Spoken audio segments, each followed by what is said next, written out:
10ാം ക്ലാസ്സിലെ എൻ്റെ പ്രിയപ്പെട്ട കുട്ടികളെ, ഇത് 6 മാർക്കിനോ 4 മാർക്കിനോ തീർച്ചയായും വരാൻ സാധ്യതയുള്ള ഒരു ചോദ്യമാണ് കഥാപാത്ര നിരൂപണം എന്ന് പറയുന്നത്. നാളെ പരീക്ഷ എഴുതുമ്പോൾ തീർച്ചയായിട്ടും 6 മാർക്കിനോ 4 മാർക്കിനോ ഒരു ചോദ്യം നിർബന്ധമായും ഉണ്ടാവാറുണ്ട് അല്ലേ? കഥാപാത്ര നിരൂപണം. നമ്മൾ ഒരു കഥാപാത്രത്തെ പരിചയപ്പെടാൻ വേണ്ടിയാണ് ഇവിടെ നിൽക്കുന്നത്. ഞാനിപ്പോൾ കഥാപാത്രത്തെക്കുറിച്ച് പറയുമ്പോൾ നിങ്ങൾ പ്രത്യേകത ഓർത്ത് വെക്കേണ്ടത്, നമ്മൾ പറഞ്ഞ കഥാപാത്രമല്ല, ഏത് കഥാപാത്രം വന്നാലും ഈ ഒരു രീതി നിങ്ങൾ അവലംബിക്കണം. ആദ്യം എഴുത്തുകാരനെക്കുറിച്ചും കഥാപാത്രത്തെക്കുറിച്ചുമുള്ള സൂചന, ഇൻട്രൊഡക്ഷൻ, ആദ്യത്തെ പാരഗ്രാഫ് അങ്ങനെ എഴുതുക. രണ്ടാമത്തെ പാരഗ്രാഫിൽ കഥാപാത്രത്തിൻ്റെ വൈശിഷ്ട്യം അഥവാ ഐഡൻറ്റിറ്റി, വ്യക്തിത്വം, അതുപോലെ ആ കഥാപാത്രത്തിന് മറ്റു കഥാപാത്രങ്ങളുമായുള്ള ബന്ധം, കഥയിൽ ആ കഥാപാത്രത്തിൻ്റെ സ്ഥാനം, ഇവ നിങ്ങൾ എഴുതണം. എന്നിട്ട് അടുത്തത് ആ കഥാപാത്രം മറ്റു കഥാപാത്രങ്ങളുമായി എങ്ങനെയൊക്കെയാണ് ബന്ധപ്പെട്ടിരിക്കുന്നത് എന്ന് എഴുതണം. പിന്നീട് ആ കഥാപാത്രത്തിന് എന്തെങ്കിലും ഒരു പ്രാധാന്യമുണ്ടെങ്കിൽ അത് കൺക്ലൂഷൻ ഭാഗത്തും എഴുതണം. ഇങ്ങനെയാണ് കഥാപാത്രം എഴുതുക കേട്ടോ. ഏത് കഥാപാത്രം വന്നാലും ഇതാണ് ഫോർമാറ്റ് എന്ന് പറയുന്നത്, ഇതാണ് അതിൻ്റെ രീതി എന്ന് പറയുന്നത് കൂടെ ഓർക്കുക. അപ്പം നമുക്ക് ഒരു കഥാപാത്രത്തെ ഇന്ന് പരിചയപ്പെടാം. പണയം എന്ന കഥയിലെ നമുക്കറിയാം, ഈ സന്തോഷ് കുമാറിൻ്റെ പണയം എന്ന കഥയിലെ തയ്യൽക്കാരനായ ചാക്കുണ്ണി എന്ന് പറയുന്ന കഥാപാത്രത്തെയാണ് നമ്മൾ പരിചയപ്പെടാൻ പോകുന്നത്. കഥാപാത്ര നിരൂപണം തയ്യാറാക്കുക. ചാക്കുണ്ണി നോക്കൂ, ഈ സന്തോഷ് കുമാറിൻ്റെ പണയം എന്ന കഥയിലെ മുഖ്യ കഥാപാത്രമാണ് ചാക്കുണ്ണി. തയ്യൽ തൊഴിലാളിയായ ചാക്കുണ്ണി ജീവിതത്തിൻ്റെ 2 അറ്റങ്ങളെ കൂട്ടിമുട്ടിക്കാൻ ഏറെ പാടുപെടുന്നു. ഒരു റേഡിയോ സ്വന്തമാക്കുക എന്നത് ചാക്കുണ്ണിയുടെ ജീവിതാഭിലാഷമായിരുന്നു. അതിനായി ചെലവുകൾ നിയന്ത്രിച്ച് ചാക്കുണ്ണി പണം സ്വരൂപിച്ചു. 3 പതിറ്റാണ്ടായി നൂല് കോർത്ത് കുഴിഞ്ഞുപോയ കണ്ണുകൾ എന്ന വിശേഷണത്തിലൂടെ ചാക്കുണ്ണിയുടെ രൂപഭാവങ്ങൾ വായനക്കാർക്ക് മുന്നിലെത്തുന്നു. ജീവിത ചെലവുകൾ മുന്നോട്ട് കൊണ്ടുപോകാൻ ആ പാവം തയ്യൽ തൊഴിലാളിക്ക് അധിക ജോലി ചെയ്യേണ്ടി വന്നു. നമുക്കറിയാം, തുടങ്ങുന്നത് തന്നെ അങ്ങനെയാണ് അല്ലേ? താക്കോൽ കൂട്ടം കൊണ്ട് പണപ്പെട്ടി നന്നായി അടച്ചോ എന്ന് നിരീക്ഷിച്ചു കൊണ്ടിരിക്കുന്ന ചെമ്പുമത്തായിയുടെ അരികിൽ 30 കൊല്ലത്തെ നൂല് കോർത്ത് കുഴിഞ്ഞുപോയ കണ്ണുമായി നിൽക്കുന്ന ചാക്കുണ്ണിയെ അവതരിപ്പിച്ചുകൊണ്ട് തന്നെയാണ് പണയം തുടങ്ങുന്നത് അല്ലേ മക്കളെ?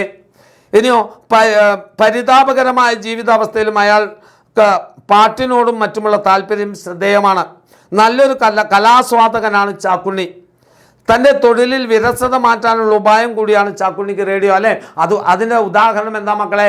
വക്കടിക്കുമ്പോഴും ബട്ടൺസ് തുന്നുമ്പോഴും ഒക്കെ ഏതെങ്കിലും ഒരു റേഡിയോ പരിപാടി ഉണ്ടാകും. ചുരുക്കത്തിൽ നിങ്ങൾ ഇതിനോടൊപ്പം ചേർത്ത് വെക്കേണ്ട ഒരു പോയിന്റ് കൂടി ഷാജി സാർ ഇതാ പറയാൻ പോകുന്നു. ശ്രദ്ധിച്ചു കേട്ടോളൂ, ഇതാ പിടിച്ചോളൂ. എന്താണ്? ആ റേഡിയോയുടെ സമയത്തോട് ബന്ധിപ്പിച്ചതായിരുന്നു ചാക്കുണ്ണിയുടെ ജീവിതം എന്ന് പറയുന്നത്. ചാക്കുണ്ണിയുടെ ജീവിതം റേഡിയോയുടെ സമയവുമായി ബന്ധിപ്പിച്ചതായിരുന്നു. അതാണ് ആദ്യം നിങ്ങൾ ശ്രദ്ധിക്കേണ്ട ഒരു കാര്യം. തയ്യൽ തൊഴിലാളി എന്ന നിലയിൽ ചാക്കുണ്ണി തൊഴിലിനോട് പുലർത്തുന്ന ആത്മാർത്ഥത ചെമ്പുമത്തായുടെയും മറ്റും വാക്കുകളിൽ തെളിയുന്നുണ്ട്. മകൻ്റെ അസുഖവും തുടർന്നുള്ള മരണവും ചാക്കുണ്ണിയുടെ ജീവിതം മാറ്റിമറിച്ചു. വായനക്കാർക്ക് നേർത്തൊരു തേങ്ങലോടെ വായിച്ചു തീർക്കേണ്ട കഥയാണ് പണയം. കഥയിലുടനീളം നിറഞ്ഞു നിൽക്കുന്ന ചാക്കുണ്ണി വായനക്കാരുടെ മനസ്സിലും മായാതെ നിൽക്കും. ഇതാണ് കൺക്ലൂഷൻ പാർട്ട്. ഇതിൽ നമുക്ക് എന്തെല്ലാം കൂട്ടി എഴുതാം. അദ്ദേഹം അവസാനം പറയുന്നൊരു സംഭാഷണമുണ്ട് അല്ലേ? എൻ്റെ കണക്കൊക്കെ തെറ്റിയല്ലോ മത്തായി മൂപ്പരെ എന്ന് പറയുന്നൊരു വളരെ വികാര തീവ്രമായി പറയുന്നൊരു ഭാഗമുണ്ട്. ജീവിതത്തിൻ്റെ കണക്ക് കൂട്ടലുകളെല്ലാം തെറ്റിപ്പോയ ഒരു സാധാരണക്കാരനായ മനുഷ്യൻ, പച്ചയായ മനുഷ്യൻ, സ്നേഹവും ദുഃഖവും എല്ലാം ഉള്ളിലൊതുക്കാതെ അത് പ്രകടിപ്പിക്കുന്ന ഒരു പച്ചയായ മനുഷ്യനാണ് ചാക്കുണ്ണി എന്ന കഥാപാത്രം. ഇതാണ് ചാക്കുണ്ണി എന്ന കഥാപാത്രം മക്കളെ. ഇതിനോട് നമുക്ക് ചേർത്ത് വെക്കാവുന്ന, ഇദ്ദേഹത്തെ പഠിക്കുമ്പോൾ തന്നെ കൂട്ടത്തിൽ പഠിക്കാൻ കഴിയുന്ന 2 കഥാപാത്രം കൂടെ ഉണ്ട് നമുക്ക് അല്ലേ? ചാക്കുണ്ണി പഠിക്കുമ്പോൾ തന്നെ ചാക്കുണ്ണി പഠിച്ചാൽ മറ്റേ കഥാപാത്രം കൂടെ കിട്ടും നമുക്ക്. ചാക്കുണ്ണിയെ പഠിക്കുമ്പോൾ നമുക്ക് ചെമ്പുമത്തായിയെ കിട്ടും. കാരണം ചാക്കുണ്ണി എവിടെയൊക്കെ ഉണ്ട് അവിടെയൊക്കെ ചെമ്പുമത്തായി ഉണ്ട്. അപ്പം ചാക്കുണ്ണിയെ പഠിക്കുമ്പോൾ നമുക്ക് ചെമ്പുമത്തായിയുടെ കഥാപാത്ര നിരൂപണം ചോദിക്കുകയാണ്. എന്തൊക്കെയാണ്? അരസികനായ കഥാപാത്രമാണ് അല്ലേ? കലയോടൊട്ടും താല്പര്യമില്ല. അദ്ദേഹം പണവും സ്വർണവുമാണ് എപ്പോഴും അദ്ദേഹത്തിൻ്റെ കണ്ണിൽ മികവുറ്റത്. അത് അദ്ദേഹം പറയുന്നുണ്ട്, ചാക്കുണ്ണിയെ ഞാൻ സ്വർണ്ണം അല്ലാതെ ഒന്നും പണയം എടുക്കാറില്ല. ആ സ്വർണം തന്നെയാണെങ്കിലും ഉരച്ചു നോക്കിയിട്ട്, എന്തിനേയും ഉരച്ചു നോക്കി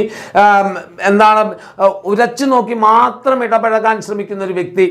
അദ്ദേഹത്തിനെ സംബന്ധിച്ച് ചാക്കുണ്ണിക്ക് ജീവൻ തുല്യമായിരുന്നു റേഡിയോ എങ്കിൽ ചെമ്പുമത്തായിയെ സംബന്ധിച്ചിടത്തോളം ഒരു പണയ വസ്തു മാത്രമാണ്. കുഞ്ഞുങ്ങളോട് ചെമ്പുമത്തായിയുടെ പിന്നെ എന്താണ് കുഞ്ഞുങ്ങളോടുള്ള അദ്ദേഹത്തിൻ്റെ പെരുമാറ്റം എങ്ങനെയാണ്?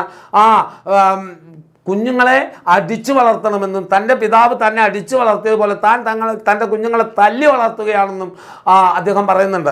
അതുപോലെ പാട്ടും കൂത്തൊന്നും എനിക്കത്ര പിടുത്തല്ല എന്നും, അതുപോലെ പള്ളിയിൽ പോകണം എന്നൊക്കെ പറയുമ്പോൾ താൻ പള്ളിയിൽ പോകുന്നത് പോലും മറ്റുള്ളവരെ അറിയിക്കുന്ന ഒരു കഥാപാത്രമാണ്, അല്ലേ?